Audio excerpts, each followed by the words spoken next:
زي ما قلت لكم يا جماعه في فيديو سيليكون كاربون ان هيبقى معانا جيف اواي الباور بانك ده، شاحن او باور بانك انكر الماك جو ال 10000 ملي امبير اللي بيجي بكيك ستاند.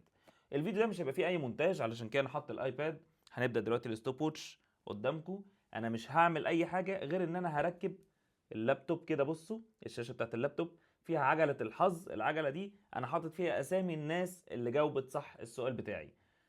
طبعا ما تنساش اللايك والشير والسبسكرايب، يمكن انت تبقى من الفايزين الجايين. طيب انا هعمل العجله دي، هشغلها مره. الاسم اللي هيطلع لو ما كلمنيش في خلال 10 ايام هاخد تاني اسم، هشغل العجله تاني مره. لو تاني اسم ده ما كلمنيش برضه هشغل العجله لتالت مره ونشوف الاسم. يلا بينا. طيب العجله شغاله. الفايز اللي هياخد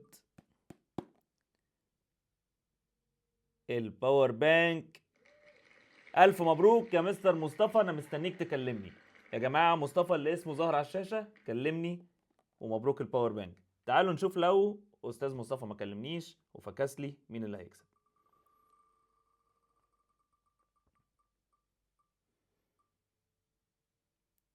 مصطفى انت لازم تكلمني.